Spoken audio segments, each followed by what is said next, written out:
So here we are at Leonora, old mining town, but still plenty of mining going on. We drove in and last night stayed at Niagara Reserve Dam, which is pretty sweet actually. It's a nice spot. Toilets are a bit ordinary, and nice to have a walk around. Pretty interesting sort of place. Big breakaway there, but unfortunately, again, I've been struck by the corrupt footage issue. So I haven't got any footage of staying there. So Leonora's the stop today. I'm looking at working myself way around to the coast at Lucky Bay. But I'll make the decision about that tonight. But big mining works here. As you come into Leonora, you'll see these massive hills in the distance with the flat tops, which initially you think is a plateau, but in fact it's the dirt from the mining. Absolutely massive. Old crusher, old steam engine, and a representation of horse and cart. Bringing in the dirt, and the old crusher, the old battery, stamp mill, commonly known as a battery. Mechanical form with the ancient mortar and pestle. It is simple and easily transported from mine to mine.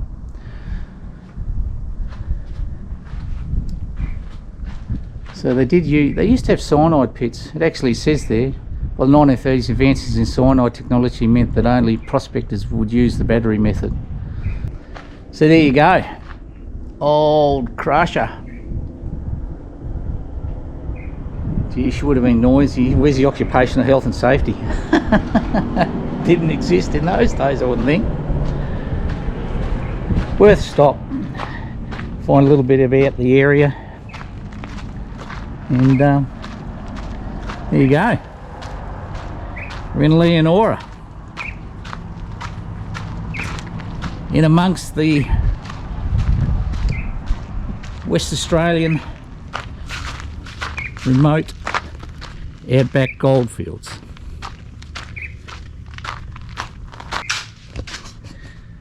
Okay, see you guys, more tomorrow. Come on fellas, off the road. Come on Bubba, right, little potty, you go with mum. Come on. Get off the road.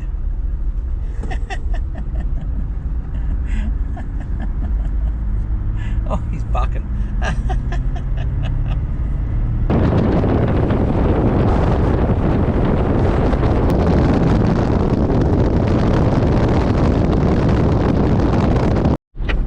Oh, she's a rough track, mate.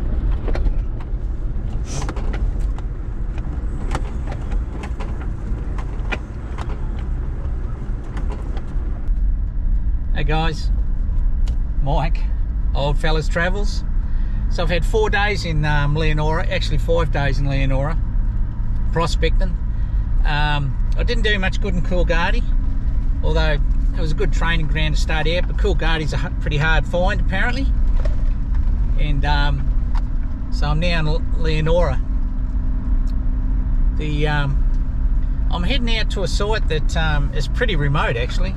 And I've had a good start to the day. I staked a tyre today, and they're brand new. I only got 10,000 k's on them, so that was I need to find at least $300 in gold just to cover me cost for the tyre and fitting. But it's just one of those things when you're driving very remote, especially in the gold fields. There's a lot of sandalwood out here, and there's just stakes sticking up everywhere. But it's interesting what you come across, old mining country. So we're just about to slip up and have a look at an old shack, old mining shack. Barnes will be staying in the car because there's shafts everywhere here, so he won't be getting out. But we'll have a quick look at this old shack. It's pretty interesting coming through these old gold field areas actually. Let's check it out.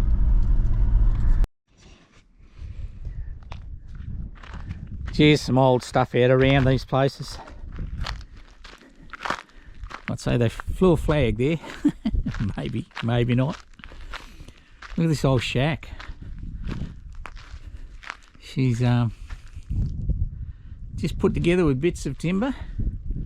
Found around the place by the looks of it. Pole along there. But wow.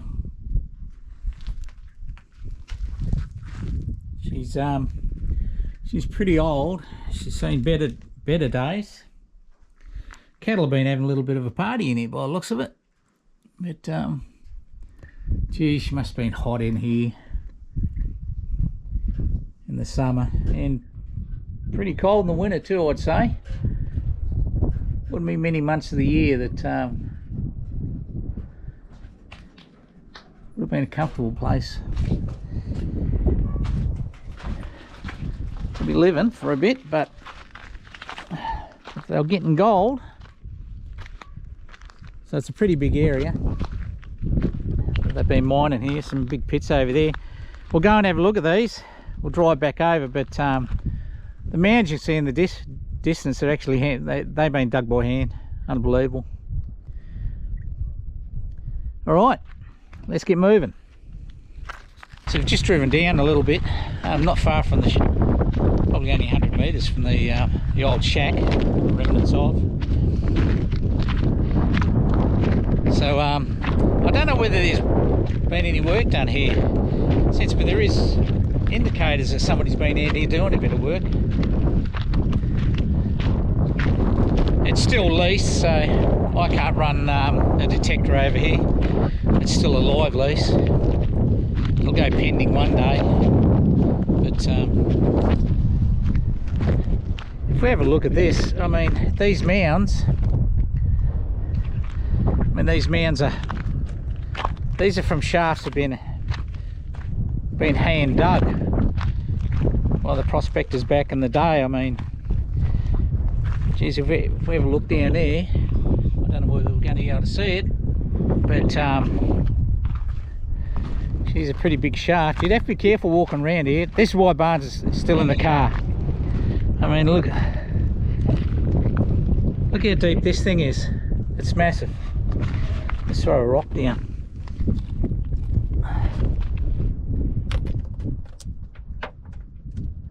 Yeah, she goes a fair way. There's another dig there. But these are dug by hand, so a bit of work in them. You can see the quartzes that they would have been chasing. Sometimes you find the odd thing around here with a bit of interest. But you've got to be careful. There's another shaft there. These two shafts tend to come to each other by the looks of it. Oh, that's pretty deep. You probably wouldn't have heard that on the camera, but that rock ran down a fair way. There's more here. More digs. More shafts. Interesting stuff. I'm out here on my own, so I'm pretty wary about where I'm walking. And but you can see that shaft they've sort of pushed in and they've dug in underneath there. So they must have been chasing a bit of gold down in under there, and then they got this other big shaft over here. But oh, that's deep. Gee, that's real deep. Still in fairly good nick. Yeah, should be 20 foot deep, I'd say. I'll just be mindful where I'm walking. There's another shaft here. Looks like they've gone in on an angle on this one here too. So these shafts probably join underground. They're probably chasing something. Look how interesting is that. You can see the supports they got in there, I think. Hopefully you can see them on the camera. But they're definitely chasing the quartz and chasing a bit of colour. You know, I wonder how deep this one is. Oh, she's probably about 15 foot deep. I'd say these shafts all join each other. That's what they did sometimes. Another one here, they're all fairly close. I'd say they, oh geez, here's another one. Oh, I'm not even going to attempt to look down that one. The edge is a bit undercut. But very interesting stuff. Well, for me, I love my Australian history, and this is all part of it. And you often find the odd interesting thing around here. You're not really meant to fossick on these sites either. But you can have a look around. You know, if I had my detector out, I could be in a bit of trouble if anyone come along and see me with it on the lease. Oh, there's another dig there, but she's collapsed. There's another good dig over there.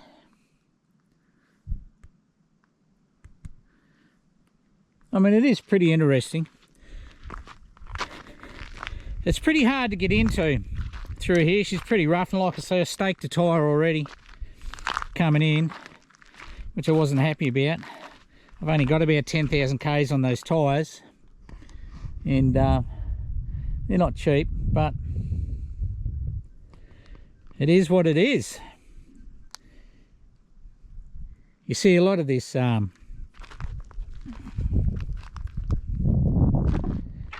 lot of broken glass on these old sites, and I'm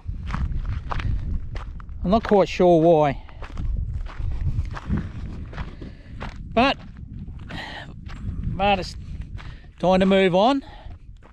There's quite a few shafts here. This one up here is, I mean, this shaft here, now remember, these are dug by hand. Oh, they're going pretty hard there, the fellas that were out here digging. I think these canisters are old blast canisters. You can see the old sardine cans have been around for a while. There's plenty of those laying around, and the old spam tins, or whatever they are, there's quite a few of those laying around too. But you see a lot of these types of tins with lids on them, with these lids, and I suspect they're probably something to do with either blasting, or there's a lid to one or something like that. But you always seem to see a lot around the pits. She'd be a pretty big hole, this one here, I'd say, with the amount of dirt that's up the top. We'll just very, very carefully just go up and have a little bit of a look at the edge. Very carefully, not taking any risks here, but yeah, she's quite substantial, quite a dig. Let's have a listen. Oh yes, that's very deep. That's really deep. You could hear that rock hit the bottom, which I suspect was probably about 15 foot, and then you could hear it bounce down on an angle, on a shaft that's on an angle quite a bit. So, but that's reflected in the size of the mound. Be nice just to be able to have a wander around and have a really good look, but I've got to get on with it. Got to at least find enough gold to cover the cost of that of me brand new tyre. Oh dear, that was a bit of a caper as well. I staked it and it was bleeding out pretty quick, and I was on a pretty rough track, and there was no way I could get a jack under it, so I plugged it, but she was a bad gash on the side. She staked pretty well, you know, and I mean, it was staked proper, and no amount of plugs were going to hold it for too long. I put a couple of plugs in, I think 3, and then I think a couple more. I put 5 or 6 plugs in it over a bit of a drive, just so I could get myself to a position where I was on a road that I could actually get a jack under, because I was on a pretty rough track, gnarly track, and there was no way I was going to be able to get jack the car up where it was. And I don't carry a lift jack, so I don't know if you'll be able to see it, but I don't carry a lift jack, so just a normal jack. I haven't got bigger tyres on, and the stump jacks are can be dangerous. And I'm on my own, so I take every precaution I can. But you can see there's a bit of an old relic of a building here. Now I'm suspecting that this wasn't a dwelling. In fact, I'm suspecting it was some sort of battery or some sort of sift, or even some sort of blowing mechanism to work through the dirt and extract the gold. Look at this old horseshoe. So it could have been an old dwelling, it could be an old fireplace, but I don't think so. But this is interesting. If I come around here, it looks like an old lamp hanging up there. Gee, she would have been rough times. It's hard to imagine what it must have been like. I mean, you've got to think about this. These guys didn't have four-wheel drives. They maybe camel, bit more old pipe. I don't know what this old mechanism is, but it would have been used, obviously something to do with gold, some sort of sift maybe. But you got to remember that maybe camels, they'd come out, they could have walked. I mean, they used to walk all the way from Southern Cross to Coolgardie when the gold started. I suspect they'd maybe horse and a cart of sorts and come out here and work this ground. But it was certainly predates the era of vehicles. Geez, there's open shafts everywhere. You'd want to be careful walking around. But we'll move on, get to our destination, see if we can't find some gold. Yes, please. See ya. Hey guys, Old Fellas Travels. So just about to wrap up day prospecting. Still at Leonora, and today's been a good day. Some days you pick up a lot of things like that, and then on the good days like today, you pick up something like this, a little specy, and in there, encased in there, you can see gold, and I've weighed it, and it's 2.7 grams. So 3 hours work. Starting to get too warm to leave Barnes in the car, so the old fella is going to call it a day until tomorrow. Whew. And the flies are bad. Alright, that's it for today. I'll see you all again next time. Take it easy, guys, and be kind to each other. And if you are watching the videos and you're interested in the videos, there is a little bit change in the format. I mean, I will be back to the coast fishing and travelling as well, but while the prospecting's going well and the weather's not too bad, I'll be doing some prospecting for a while. But if you look at the videos and like them, and it'd be really great if you haven't subscribed and you are watching the videos to subscribe and hit the little bell. Catch you guys.